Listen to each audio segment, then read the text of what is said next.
Siseningizimu Afrika esigodini sakhona phansi lapha emhlabeni kaNkulunkulu futhi sanibona nyaphila. Wenganza kwethu angeke ngikhulume namajida. Ngeke ngixele emajideni. Amajida bafowethu simgxekile kakhulu Andile. Andile bafowethu simgxekile, simboneza umuntu omubi kusisi kube ngathi bekuyena nephutha, kodwa nazi izitori eziyiqiniso ziyaphuma manje ziyavela. Umndeni wakho Andile nabo bafowethu ophathekanga kahle. Ukubonakala ingane yabo yenziwe isilwane esingaka. Bafowethu emaqinisweni bafowethu usisi wrong. Ngeke siloke sinetheza siqamba amanga siyale nale. Usisi wrong, usisi benesikhwele, usisi ubemthando Andile. Eqinisweni nje bafowethu mesikhuluma iqiniso. Ubemthando Andile. So bebona ukuthi shuthi uzolahlekelwa Andile. Into esisathe ezenza bafowethu siyazi futhi seyivelile manje. Usisi bafowethu kafika kaAndile, washisa indlu kaAndile, waphahlaza amawindi kaAndile. Andile hle noma wengane yakhe, wathatha isibhamu, wasiqhumisa egcekeni. Ubani ke wena ongavumela umuntu wesimame enze yonke lento eyenzayo ekhaya kini? Ngoba futhi umuzi wendoda uyahlonishwa noma kuthiwa kukanjani iqiniso futhi selikhuluma. Umfana behamba elayinini weqiniso. Thina simgxekile umfana sambeka amabala leli simbeke ngayo. And futhi usisike futhi befika ema restaurant.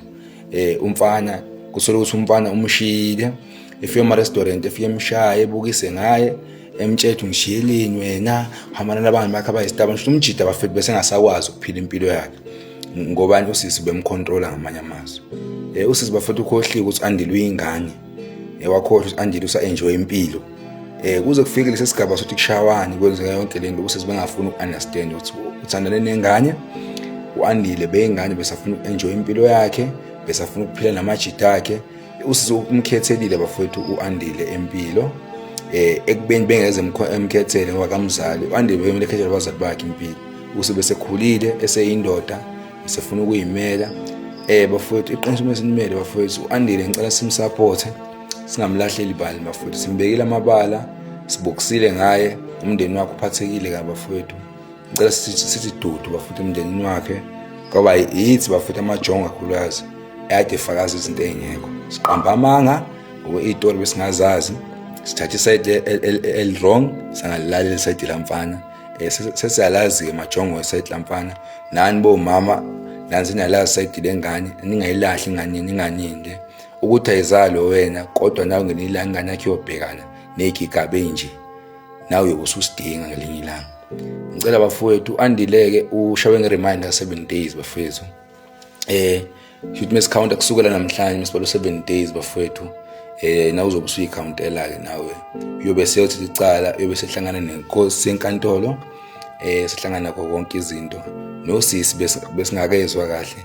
Kade naye zimngenele ngapha, usangapha kancane naye. Bafowethu into eyiqiniso engimele niyazi wrong esikhulumayo. uAndile akamshisanga usisi. Usisi uzishele yena ubelayitha imoto kaAndile.